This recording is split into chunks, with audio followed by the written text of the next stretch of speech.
Welcome back to another episode of Yachting Unplugged, where we bring you the news from the bow and beyond, yachting and boating news from around the world every week, every Monday, that is. Yeah, here we go. And this week we've got an explosive new episode to bring to you. We do. We have an explosive episode. My name is Kim Sweers, the boat boss. I'm here with Rick Thomas from Yachting USA, and we are at Yachting International Radio here. And we are... we have a lot to discuss. We do. This is a conversation we had leading into this because, we are aware of some events here. We talked about it in the last couple episodes with boats blowing up. And that's a real thing. I thought about that yesterday. I brought my boat to the fuel dock and pumped a whole bunch of gasoline. Everybody's mind right now. 90 octane, fuel. And yes. There's right ways or wrong ways and all of that. But I think something to be really paying attention to is we just heard yesterday about an explosion in Turkey. Yes, so it's not just happening here in the States. Yes, no, it's definitely hit across the pond. But in Bodrum, there was a third time this manufacturer's vessels have exploded. It's an Axopar, to be clear. And, we've had a couple Axopars here in Florida ignite and having a couple of people have lost their lives. And so I think it's important to point out that this particular boat, they're identifying a fuel bleed fitting as the potential culprit. And in the fuel system, it's necessary. It bleeds out any air that gets into the fuel system before it gets to the injector rack, which allows the engine to operate properly, smoothly, reliably. It's part of the system. But if that fitting is not installed right, or if it's not tightened properly, the fuel coming through at a pressure will atomize, and it will put fuel vapors into that compartment. Not a good mix at all. No. You add any point of combustion, whether it's a hot exhaust manifold or ignition spark, and she'll go up. So all three people on board lived. Thank God, they're all hospitalized, but they are alive. So we'll definitely keep our ear and report that news back to you. But if you got that boat, you might have a technician check it out. Absolutely, for sure. We're going to talk about that after we go through our list. But there was also bring back home to South Florida. There was Beach. Yes, 5 a.m. in the morning. We had 6 boats. One boat caused 5 others, and that boat to catch on fire. And I have no idea what necessarily started that, but a 5 a.m. morning incident. A long time ago, someone gave me some very good advice. Rick, turn off the batteries to your boat when you're done. You got battery switches, turn them off. You leave them on, you have the potential of an ignition source. And so something as simple as potentially batteries left on, providing a source of ignition could be the culprit for something like that, because it's not necessarily likely you've got people on board at 5 a.m. Yeah, and the smoke was billowing. I mean, it's just unbelievable. Not a good way to wake up in the morning to that, for sure. So on that note, we wanted to talk about the Coast Guard. The Coast Guard Auxiliary here, I know in South Florida, you've experienced it. They do offer a come out and inspect. It's a free service, and it's available anywhere in the United States. So essentially, you can reach out to your U.S. Coast Guard Auxiliary office. They'll send out a Coast Guard Auxiliary individual who come to your boat and will give you a courtesy inspection. They'll give you a list of deficiencies. You won't get your sticker until those deficiencies are corrected. For instance, when I had my boat done, my fire extinguishers still read in the green. They were good, but they were 2 years old. They expired. Wow. So I had to replace the fire extinguishers, and we were good. By the way, so it is free of charge, which is awesome. So just be aware of that. Right. So contact your local Coast Guard Auxiliary group. They'll come out and they'll certify your boat. Definitely, we all need to do that. But there was one more explosion I forgot to mention. Not an explosion. A 89 passenger tourist vessel foundered and sank. Yeah, crazy in Bali. Yeah, did you see the video of that? No, I didn't. There's a video out there. You guys love YouTube. Go look for it. I heard they weren't wearing any life jackets. They were like, there was like ants, climbing on top of a sinking ship. Literally, that's what was going on. And no, you would clearly notice that there was no life jackets, no PDFs, PDFs, one of those. Oh, goodness gracious. Yeah. But fortunately, it sank in shallow water. Everybody was rescued. I heard it was by the shoreline. Yeah, it's incredible. But I'm glad no one lost their life there. But back to boating safety. Get your boating safety certificate. That's a course that's online. There's free courses and there's ones that you can pay, but nationalsafeboatingcouncil.org has all of the courses online. Right. And I'm going to tie all this into something I'm about to do exactly 1 week from today. Is I'm taking a group of people to the Bahamas on my boat. I've got a 32-foot center console boat. I'm taking 8 people over with a bunch of gear, and we're going to spend the week over there. And so what have I been doing this last week or two? Get your boat ready. I've got my boat ready. I got the new sunshade installed. I've checked all of my life jackets. I've got 13 life jackets on board, enough for everybody. Nice. I've got throwable devices, plus I just made a additional throwable device on a polypro line that I can throw to somebody in the water. 2 fire extinguishers replaced, they're good. Batteries checked, they're good. Electrical system checked, engines checked. That's what you need to do when you know you're going to be on the water with your boat for a period of time. Take the extra effort and time to get the little things done, because little things start the funnel of failure, they turn into big things. Well, they say boat smart from the start, so you're getting a head start on that. Right. And we'll, at the end of the show, talk about the Piper's Angels Foundation.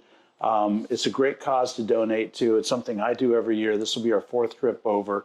It's for cystic fibrosis research and treatments, not cure. Different kind of program. It's a wonderful organization, and we're happy to be part of it again this year.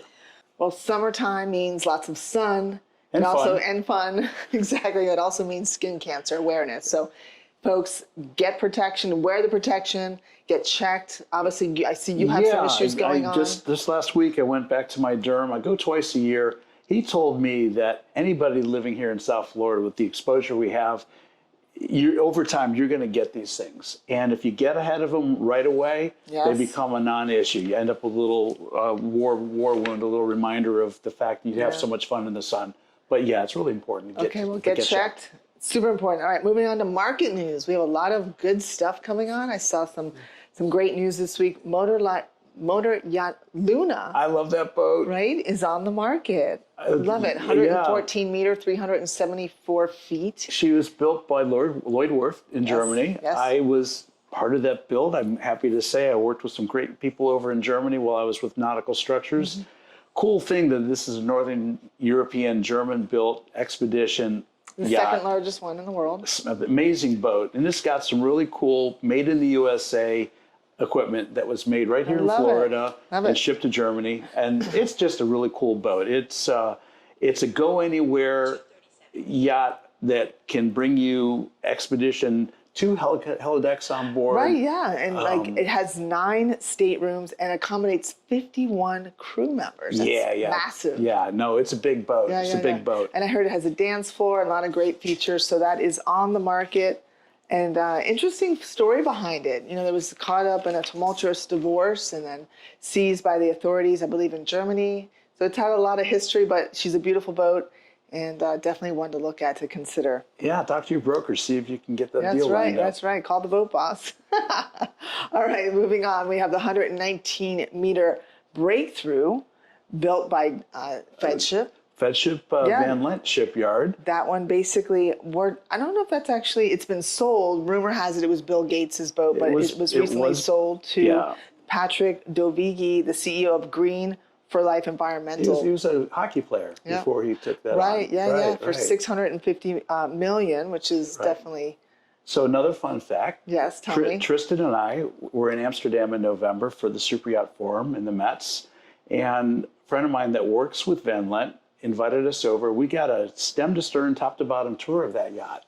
Wow. Amazing. I actually got to put my hands on the cryogenic hydrogen tanks, because this boat is a hybrid technology hybrid fuel system. So it carries pressurized cryogenic hydrogen on board. Yeah, it says it's the first of a kind to integrate a 3.2 megawatt hydrogen fuel cell system generating electricity through a non-combustion process with water as the only byproduct. Isn't that amazing? Amazing. Yeah, it is. It is a really cool technology. And I do know that Fedship worked with the owner and with the supplier of the hydrogen fuel cells in a collaborative effort to develop this technology. So good on all 3 of these entities to make that happen. Yeah, and then we had the rollout of the Valhalla and Viking. They're also doing a lot of innovative fuel alternatives. So I'm really excited In to the years see. to come, we're going to see more and more of this. There'll be a trickle-down effect from these really big it's yachts great, that's going to bring this technology into smaller boats. Well, bringing it back home to here to South Florida, Twin V, which is also Aqua Sports, was recently, they recently acquired Bahama Boat Works. So that should be an interesting combination. They're all joining forces to. It's good to see the consolidation. Right, That shows some optimism in the industry and kind of creates a stronger base to work from. Yep. So congratulations, Joseph, the CEO, and his entire team. Sunseeker, moving on to Sunseeker. They're doing well. Sales are on the rise. I'd like to hear that. They're one of my favorite brands, particularly after being acquired by their recent company. It was Orienta Capital Partners and Lionheart Capital recently acquired them. Right. They were, I believe, Chinese owned. They're a brand that's built in the UK, in England. And they've gone through some tumultuous times over the last decade or so. But I think this is bringing ownership back into the country and closer into the hands of the people that are actually building the boats. I think it's a win for everybody on that one. Well, the sales were big, according to them. I mean, right, EBITDA jumped over 470%. Wow, that's real. Yes. That's incredible. So congratulations, Sunseeker. Whatever you're doing, keep it up. Keep it up, that's for sure. You need to teach a master class or something. All right, boat shows are coming down the pipe quickly. Already, yes.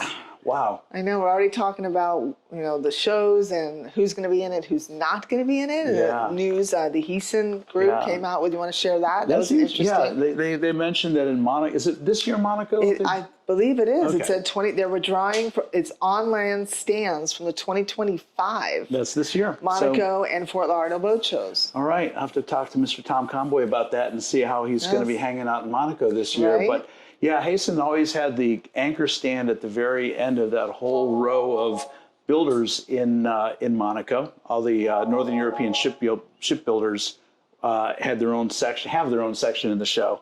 But now they're going to put their boats in the marinas, apparently, outside of the show. Yeah, exactly. They're going to basically adopt a yacht-centric presence, We'll have to, focusing exclusively on showcasing vessels in the water. well, that's where they belong. That's where they live. Right. So it's not a bad place to go see them. Well, land was built for yachts to visit, as they say. So they're going back to their true habitat. Now, I'd be curious to see if they start a trend at these shows where, because these are expensive shows to go into. So if you're able to save some of that expense and put that towards providing a guest experience, you may end up with a better ultimate program there. I think that's I mean, personally, I think that you're going to get the more serious buyers and not those that are there for the party aspect of it. That's a when good you think point. about it, so many people just go to the parties just for the great champagne and just the experience itself, with no but intention to buy. they're not in the game at all to acquire anything. Might be a little pre-qualification, a little bit more of that on. I can see that happening. So yeah, I'll be curious though if the other big builders follow suit. But they said in place of traditional hospitality area or trade stands, they will showcase its wares directly in the marina. So I'm not sure what that means, but time will tell. This move aims to deliver a hands-on experience, allowing the yachts to speak for themselves. Fantastic. All right. Well, we'll report back to you as we know more about this. And but the boat shows are coming. Con is coming up. Yeah, I've got my tickets to go to Monaco for the Monaco show, and it'd be good to be back there again this year. Yeah, it should be great. Yeah. September 9th to the 14th is a con show every year.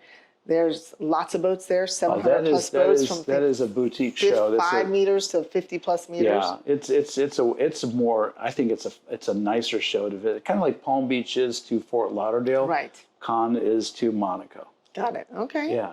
Interesting. That helps you with the vibe that a little bit. Right, we have IBACs coming up. I'm a big fan of IBACs because I have a service department and builders are there. Suppliers are just everywhere. And we're going to have a studio set up there, Kim. So we'll be able to bring you content from that show and have some interviews with interesting people, interesting products that are at the show. Can't wait. October 7th to the 9th in Tampa, Florida. Get your rooms now because it's such a great place. There's so many hotels right around there, so book that early. Absolutely. All right, we have some awards. We have the applications are open for the 2026 Ocean Tribute Award. And the award, which we handed out at the Dusseldorf show in January.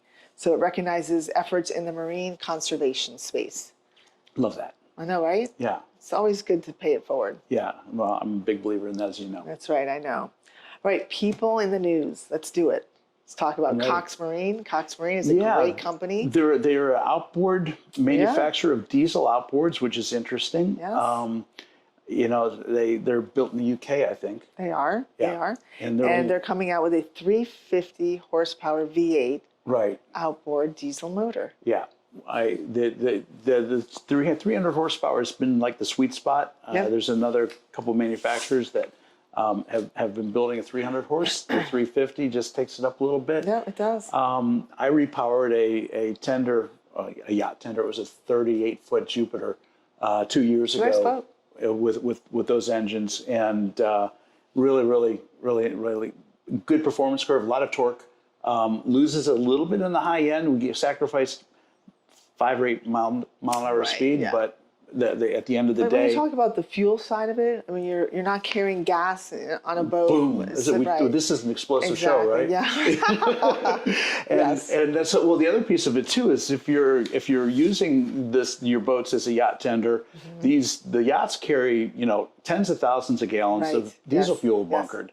So if you're able to fuel up your tenders with the bunker you've got for your main engines, absolutely, you're golden. No, I agree. Yeah. Insurance carriers like to hear that for too. Sure. Absolutely. So back to Cox, the new leadership changes are going to take place July 1st of this year.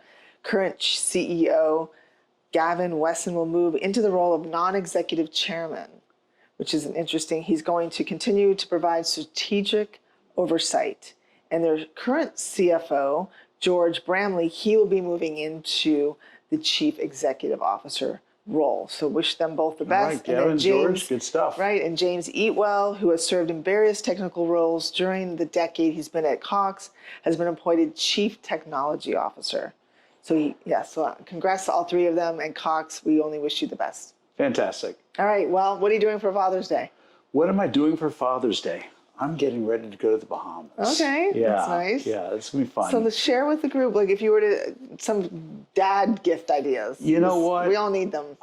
I tell you what, besides a really nice meal at a restaurant or a good cigar, I mean, maybe boat stuff. Okay. I can always use a new rash guard or a nice hat or wash bucket, maybe. Hey, you know what? Tristan would like that wash bucket. Garmin watch. Yes, ma'am. It integrates with your. Yeah, we need that Garmin we all need watch, the watch, right? Absolutely. Well, wishing you a happy Father's Day, and all the dads out there, happy Father's Day. This is a show, like I said, that we produce every Monday. It is Monday, June 9th. We wish all of you an epic week ahead. Happy Father's Day.